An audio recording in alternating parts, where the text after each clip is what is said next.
26 नवंबर 2008 को मुंबई में आतंकी हमला हुआ था, जिसमें महाराष्ट्र एटीएस के चीफ हेमंत करकरे भी शहीद हुए थे। लेकिन अब 15.5 सालों के बाद अचानक से हेमंत करकरे की शहादत को लेकर सवाल उठ रहे हैं और ये सवाल कांग्रेस पार्टी की तरफ से उठाए जा रहे हैं। अचानक से ये दावा होने लगा कि हेमंत करकरे की मौत पाकिस्तानी आतंकी कसाब की गोली से नहीं हुई थी। चुनावी सीजन में ऐसी बात करना पॉलिटिकल सुसाइड जैसा ही है और महाराष्ट्र कांग्रेस के एक बड़े नेता ने ही ऐसा किया। इसके बाद तो मोदी भी कहां कांग्रेस को छोड़ने वाले थे। मोदी ने आज कांग्रेस को उसके पाकिस्तान प्रेम पर एक्सपोज कर दिया। पूरी रिपोर्ट देखिए।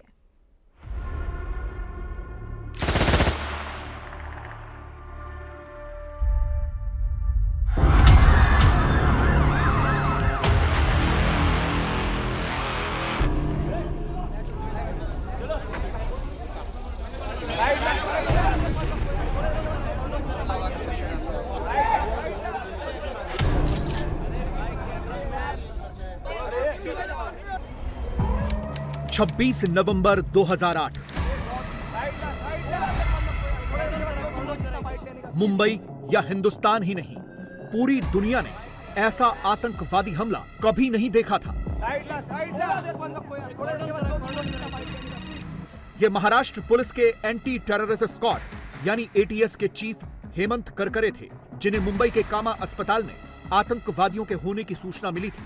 इसी सूचना पर हेमंत करकरे कामा अस्पताल के बाहर पहुंचे थे। तस्वीरों में आप देख सकते हैं कि कैसे हेमंत करकरे ने वहां पर हेलमेट पहना, फिर बुलेट प्रूफ जैकेट पहनी और अपनी गन भी लोड की। लेकिन इसके बाद वो पाकिस्तानी आतंकवादियों से हुई मुठभेड़ में शहीद हो गए।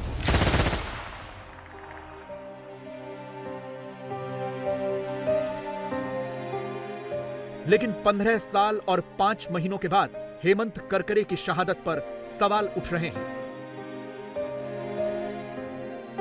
हेमंत करकरे साहेबांचा ती गोळी कसाबच्या बंदुकीतली नव्हती, कुठल्या अतिरेक्यातली नव्हती, तर ती गोळी एका पोलीस अधिकाऱ्यांची होती, आरएसएस समर्पित। त्यावेळेस ते पुरावे लपवणारा देशद्रोही कोण असेल तर तो उज्ज्वल निकम आहे। आणि अशा देशद्रोहाला जर तिकीट भारतीय जनता पक्ष देत असेल तर मात्र हे देशद्रोह्यांना पाठीशी घालणारा पक्ष आहे का, हा प्रश्न येतोय। चुनावी सीजन में नेताओं ने 26/11 के आतंकी हमले के शहीदों की शहादत पर भी राजनीति कर दी। ये सवाल महाराष्ट्र विधानसभा में नेता प्रतिपक्ष और कांग्रेस के नेता विजय नामदेवराव वट्टेडीवार ने उठाए हैं, जिन्होंने दावा किया है कि हेमंत करकरे को आतंकी अजमल कसाब ने नहीं बल्कि आरएसएस से जुड़े एक पुलिस वाले ने मारा था। असल में कांग्रेस के नेता मुंबई नॉर्थ सेंट्रल सीट से बीजेपी के उम्मीदवार उज्ज्वल निकम को निशाने पर लेना चाहते थे। उज्ज्वल निकम 26/11 हमले के केस के पब्लिक प्रोसिक्यूटर थे और उन्होंने ही कसाब को फांसी दिलवाई थी। अब वो बीजेपी के उम्मीदवार हैं तो उनकी इंटीग्रिटी पर सवाल उठाने के लिए ये आरोप लगाए जा रहे हैं। लेकिन देखिए, विपक्ष में हलचल मच गई है, उनके तंबू में घबराहट हो गई है, क्योंकि जैसे मेरी उम्मीदवारी जाहिर हो गई तो विपक्ष ने अनाप शनाप ये आरोप करने शुरू कर दिया। लेकिन उन्होंने ध्यान में रखना चाहिए कि इस आरोप से पाकिस्तान को आपकी मदद मिल रही है। अरे भाई, कोर्ट में ये प्रूव हो गया है कि हमारे शहीद हुए करकरे जी, कामटे जी और साळसकर जी, ये अबू इस्माइल और कसाब ने जो फायरिंग की उसमें उनकी जान चली गई। और ये कसाब ने भी खुद बात अपने इकबाली बयान में किया। क्या कसाब झूठा था? आप अगर कहेंगे कसाब का इकबाली बयान झूठा है तो भगवान इनको क्षमा करे, और कसाब को इसकी वजह से सजा हो गई। लेकिन जिन ये 26/11 के हमले में जिन 166 लोगों की जान चली गई, कई लोग इंजर हो गए, उनका भी आप इंसल्ट कर रहे, हमारे पुलिसकर्मी का इंसल्ट कर रहे। कांग्रेस के नेता विजय वट्टेडीवार पर सवाल इसलिए उठ रहे हैं क्योंकि 26 नवंबर 2008 को जब यह हमला हुआ था तो महाराष्ट्र में कांग्रेस की सरकार थी। मुख्यमंत्री थे स्वर्गीय विलासराव देशमुख। मुंबई हमलों के बाद विलासराव देशमुख ने इस्तीफा दिया और मुख्यमंत्री बने अशोक चौहान, और वो भी कांग्रेस के ही नेता थे। उस वक्त देश में भी कांग्रेस की ही सरकार थी। प्रधानमंत्री थे डॉक्टर मनमोहन सिंह, देश के गृह मंत्री थे शिवराज पाटिल, और वो भी कांग्रेस के ही नेता थे। मुंबई हमलों के बाद शिवराज पाटिल को भी इस्तीफा देना पड़ा और उनके बाद गृह मंत्री बने पी चिदम्बरम, और वो भी कांग्रेस के ही नेता थे। तो महाराष्ट्र से लेकर केंद्र तक कांग्रेस की सरकार थी। जो आरोप अब 15 सालों के बाद महाराष्ट्र कांग्रेस के नेता विजय वट्टेटीवार लगा रहे हैं, इतने सालों तक इन आरोपों की जांच क्यों नहीं करवाई गई? ऐसा इसलिए नहीं हुआ क्योंकि कांग्रेसी भी अच्छी तरह से जानते हैं कि सच्चाई क्या है। सच्चाई यह है कि कसाब एक पाकिस्तानी आतंकवादी था, लेकिन जब कांग्रेस पार्टी ऐसे सवाल उठाती है तो उसकी मंशा पर सवाल खड़े होते हैं। खास तौर पर इस तथ्य के मद्देनजर कि कसाब को ट्रेनिंग देने वाला आतंकवादी संगठन भी इन हमलों के जरिए यही साबित करने वाला था कि यह हमला हिंदुओं ने किया है। कसाब की यह फोटो आपको याद होगी। मुंबई के वीटी स्टेशन पर कत्लेआम करते हुए कसाब की यह तस्वीर एक फोटोग्राफर ने खींची थी, तो उसके हाथ पर कलावा बंधा हुआ था। बहुत बाद तक पाकिस्तान का मीडिया यह दावा करता रहा कि वो कसाब नहीं था, बल्कि एक हिंदू दहशतगर्द था। पाकिस्तान और लश्कर-ए-तैयबा यही चाहते थे। इसकी पुष्टि मुंबई पुलिस के पूर्व पुलिस कमिश्नर राकेश मारिया की आत्मकथा लेट मी से इट नाउ से भी होती है। राकेश मारिया ही वो शख्स हैं जिन्होंने इस घटना के बाद कसाब से पूछताछ की थी। वो उस वक्त मुंबई पुलिस के स्पेशल सेल के ज्वाइंट कमिश्नर थे। राकेश मारिया लिखते हैं, अगर सब कुछ ठीक रहता तो कसाब मारा जाता और उसकी पहचान एक हिंदू के तौर पर होती, क्योंकि कसाब की कलाई पर लाल रंग का कलावा बंधा हुआ था, क्योंकि लश्कर-ए-तैयबा दुनिया को यह विश्वास दिलाना चाहता था कि मुंबई का हमला हिंदू आतंक का नतीजा है। यही नहीं, कसाब के पास से एक आईडी कार्ड भी बरामद हुआ था जिसमें उसका नाम समीर दिनेश चौधरी लिखा था, जिसे हैदराबाद के Arunoday degree and PG college का स्टूडेंट बताया गया था, और उसका पता बेंगलुरु के नागर भावी की टीचर्स कॉलोनी का लिखा हुआ था। यानी जो फर्जी थ्योरी कसाब के आतंकी संगठन लश्कर-ए-तैयबा ने चलाने की कोशिश की और जिसमें वो फेल हो गया, कुछ वैसा ही अब कांग्रेस के नेता भी कर रहे हैं। 26/11 के इस हमले पर राकेश मारिया ने अपनी किताब में बहुत विस्तार से लिखा है। वो उस रात को मुंबई पुलिस के कंट्रोल रूम के इंचार्ज भी थे। राकेश मारिया ने अपनी किताब में लिखा है कि उस रात कामा अस्पताल से सूचना आई कि सदानंद दाते नाम के एक पुलिस अफसर घायल हो गए हैं, क्योंकि वहां आतंकी हमला हो गया है। इसके बाद एटीएस चीफ हेमंत करकरे वहां पहुंचे। उनके साथ एसीपी अशोक कामटे और सीनियर इंस्पेक्टर विजय सालस्कर भी थे। राकेश मारिया के मुताबिक आतंकवादी जब कामा अस्पताल की बिल्डिंग में थे तो रात के 11:20 से 12:07 तक करकरे, कामटे और बाकी लोगों तक मदद नहीं पहुंच पाई। ये उसी वक्त की तस्वीरें हैं जब आतंकियों का मुकाबला करने के लिए हेमंत करकरे कामा हॉस्पिटल पहुंचे थे। उसी वक्त उन्होंने बुलेट प्रूफ जैकेट पहनी, हेलमेट लगाया और अपनी गन भी लोड की। कामा हॉस्पिटल सीएसटी स्टेशन के बिल्कुल पास में है और वहीं से गोलीबारी करते हुए आतंकवादी अजमल कसाब और अबू इस्माइल भागकर इस अस्पताल में आ गए थे। आगे के घटनाक्रम के मुताबिक कामा अस्पताल से दोनों आतंकवादी भागने में कामयाब रहे।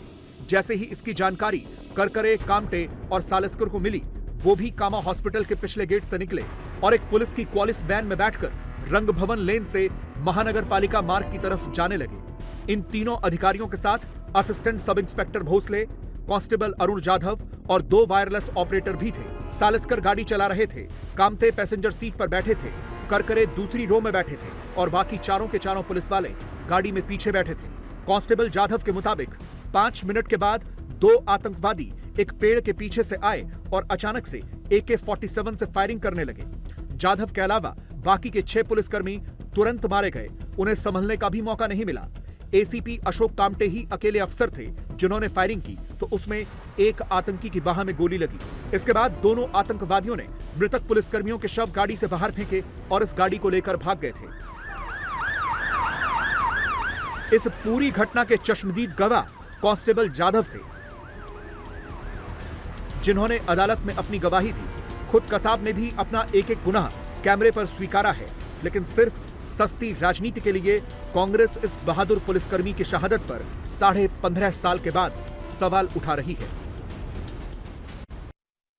महाराष्ट्र की धरती पर मुंबई में 26/11 का जो आतंकी हमला वो पाकिस्तान ने करवाया था या नहीं करवाया था? किसने करवाया था? किसने करवाया था? हमारे जवानों को किसने शहीद किया था? किसने शहीद किया था? हमारे निर्दोष लोगों की हत्याएं किसने की थी? अब मजा देखिए, आपको ये सच मालूम है, पूरी दुनिया को ये सच मालूम है, हमारे देश की अदालतें भी फैसला दे चुकी हैं, और तो और पाकिस्तान खुद भी स्वीकार कर चुका है। आतंकियों की फोन रिकॉर्डिंग मौजूद है, लेकिन कांग्रेस पार्टी आतंकियों को बेकसूर होने का सर्टिफिकेट जारी कर रही है। इसीलिए प्रधानमंत्री मोदी भी पाकिस्तान का नाम ले लेकर कांग्रेस पार्टी को कोस रहे हैं। और बड़ी बात यह है कि इस बार चुनावों में पाकिस्तान को मोदी लेकर नहीं आए, बल्कि खुद कांग्रेस और उसके सहयोगी लेकर आए। सबसे पहले पाकिस्तान के एक पूर्व मंत्री फवाद चौधरी ने राहुल गांधी के राम मंदिर की प्राण प्रतिष्ठा पर दिए बयान का एक वीडियो ट्वीट किया और कहा कि राहुल गांधी ऑन फायर। फिर आए पंजाब के पूर्व मुख्यमंत्री चरणजीत सिंह चन्नी, जिन्होंने पुंछ में भारतीय वायुसेना के काफिले पर हुए आतंकी हमले को स्टंटबाजी करार दिया। फिर जम्मू कश्मीर के पूर्व मुख्यमंत्री डॉक्टर फारूक अब्दुल्ला ने राजनाथ सिंह के पीओके वाले बयान पर कहा कि पाकिस्तान ने भी चूड़ियां नहीं पहनी हुई हैं। इसके बाद महाराष्ट्र में कांग्रेस के नेता विजय वडेट्टीवार ने हेमंत करकरे की हत्या के लिए कसाब को नहीं, आरएसएस से जुड़े एक पुलिसकर्मी को जिम्मेदार ठहराया। और अब तो उनके बयान को कांग्रेस के वरिष्ठ नेता शशि थरूर का भी समर्थन मिलता दिख रहा है, जिन्होंने इन आरोपों की जांच की मांग की है। The matter is extremely serious, and our concern is that when the LOP points to something which is an allegation that has been in the public domain for some time and which featured in a book by the respected former IG of Police, Mr. Mushrif, who said that the bullets found in Hemant Karkare's body could not have been fired by the Kalashnikov of Ajmal Kasab and that they could have been fired by a police revolver. It seems to me that this allegation should have been seriously investigated, and it is not too late, because on such an important matter, the nation has every right to know what really happened. इसीलिए प्रधानमंत्री नरेंद्र मोदी और ज्यादा fire हैं।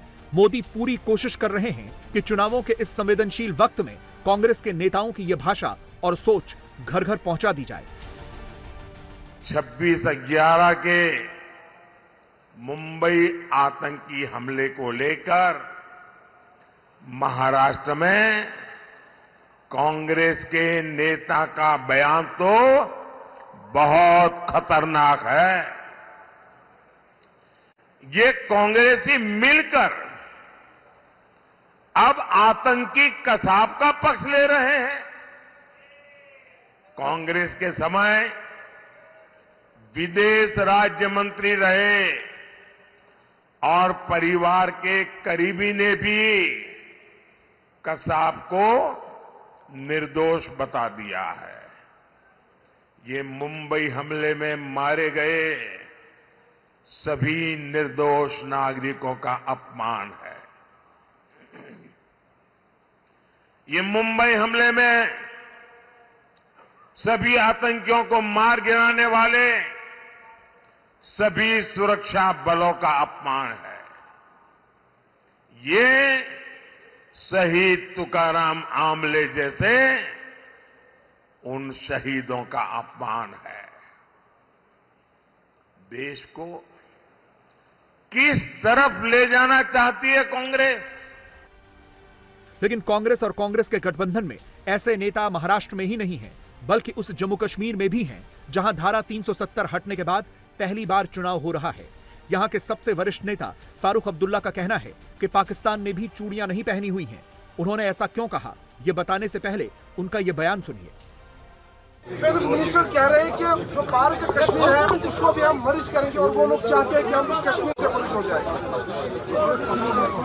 Defence minister कह रहे हैं तो करें, हम कौन से रोकने वाले हैं? आपको बारीकी नजर हमें तो पहुंचेंगे नहीं। ये भी याद रखे वो कि वो भी चूड़ियां पहने हुए नहीं है। ये याद रखिएगा। उनके पास भी एटम बम है, ये याद रखिएगा। और अफसोस यह है कि वो एटम बम हमारे ऊपर ही गिरेगा। हमारे सिपाही रोज शहीद हो रहे हैं और वो खामोश सिर्फ बयान देते हैं और हम पे आरोप लगाते हैं। उनको इससे बाज आना चाहिए। जंग के बगैर रास्ता बातचीत का है। असल में फारूक अब्दुल्ला का यह बयान रक्षा मंत्री राजनाथ सिंह की उस बात पर प्रतिक्रिया है जिसमें उन्होंने कहा था कि पीओके की जनता खुद भारत के साथ आ जाएगी क्योंकि वो भारत में और खासतौर पर कश्मीर का विकास देखकर प्रभावित है। बहन भाइयों, पीओके हमारा था, पीओके हमारा है, पीओके हमारा रहेगा।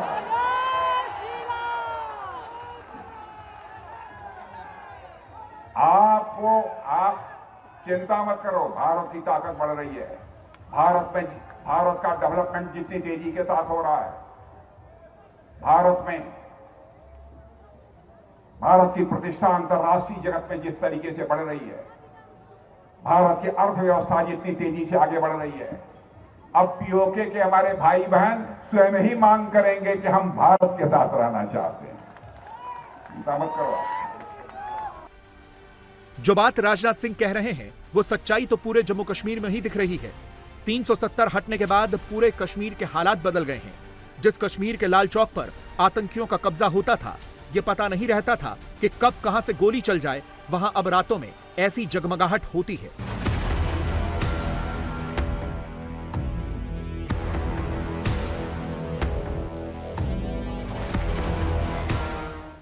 ये बदला हुआ कश्मीर है।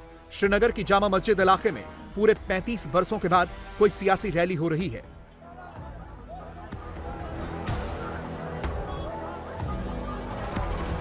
कभी कश्मीर के इन गलियों में पत्थरबाजी और गोलीबारी ही दिखती थी, लेकिन अब यहां पूरी फिजा बदली हुई है। इससे पहले 1989 में फारूक अब्दुल्ला ने यहां एक मस्जिद में जनसभा की थी, लेकिन उसके बाद पूरे कश्मीर में आतंकवाद बढ़ गया। लेकिन धारा 370 हटने के बाद अब खत्म भी हो रहा है। ये तस्वीरें बता रही हैं कि घाटी में हालात तेजी से बदल रहे हैं और ये सब देखकर पाकिस्तान बहुत परेशान है। आपको पता है यहाँ पे इस टाइम इंडिया के अंदर इस टाइम डेमोक्रेटिक कंट्री है, इलेक्शन होने वाले हैं। इलेक्शन विनिंग कंडीशन में उनके पास एक ही पब्लिसिटी स्टंट है कि पाकिस्तान ने हम पे हमला किया, हम पाकिस्तान को तबाह करेंगे, पाकिस्तान के साथ बदला लेंगे। वो अपनी आर्मी, अपनी जो उनकी पब्लिक है उसको ट्रिगर अब इस तरह करते हैं कि हम पाकिस्तान से बदला लेके रेस करके आपके लिए कुछ करेंगे। बाकी उनके पास कोई ऐसा पॉइंट नहीं जिससे वो अपनी आर्मी को बताएं, अपनी पब्लिक को बताएं कि हम आपके लिए कुछ करेंगे। वो नफरत फैला के जो उनकी इस टाइम गवर्नमेंट है, मोदी गवर्नमेंट है, जो आरएसएस का एजेंडा है, वो अब आपके सामने है कंप्लीटली। वो पूरी दुनिया में ये वाइप आउट करना चाहते हैं कि जब हम पाकिस्तान को तबाह करेंगे तब इस खित्ते में अमन होगा। ये भी देखे ना, हमारे सियासतदान भी अक्सर जो है वो बेवकूफ़ी कर जाते हैं। अब जो बम्बई में 26/11 का हमला हुआ था, नवाज शरीफ साहब ने बाद में एडमिट कर लिया, उन्होंने कहा कि उसमें पाकिस्तान मुलव्विस था। अब जब इस तरह के सियासतदान हमारे खुद बयान देंगे तो फिर पाकिस्तान की रेपुटेशन क्या होगी? Ma'am, to be very honest, देखें, नवाज शरीफ या कोई भी अदर देन IK में बात कर रहा हूँ, इनका स्टेक इन्वॉल्व नहीं पाकिस्तान में। अगर आपको मैं आज वीज़ा दे दूँ USA का, आपको पता है मेरी 5 दिन में फ्लाइट है, आप जो मर्जी कह के जाएं। अगर आपको पता है मैंने सारी जिंदगी यहीं रहना है, मेरी शादी यहीं, मेरे घर वाले यहीं, मेरे बाल बच्चे यहीं, आप सोच समझ के बात करेंगी। आपका बिजनेस किस तरह इन्वॉल्व है? इमरान, आप नवाज शरीफ का सिर्फ एक काम करें, पूरी दुनिया से कट ऑफ करके ना उसको अपना पैसा पाकिस्तान में ले आए, चाहे यहाँ पे पूरा शहर खरीद ले। मैं देखता हूँ कैसे कोई बयान देता है। आप ये बात करते हैं पाकिस्तान के साथ लॉयल, पाकिस्तान के साथ लॉयल सिर्फ वही हो सकता है जिसका जीना मरना पाकिस्तान में है। आपका जीना मरना पाकिस्तान में है, आपको पता लगेगा पाकिस्तान के बदले क्या बोलना है। जिस बंदे को पता है कि यहाँ पे आज हालात टफ हुए, मैंने फ्लाइट पकड़ के बाहर चले जाना है, वो बंदा कौम की रिप्रेजेंटेशन कर रहा है। देखिए जी, ब्लेम गेम इंडिया के बात करें तो इंडिया की जो सियासत है वो सारी पाकिस्तान के ऊपर ही चलती है। और उनके पास है ही क्या?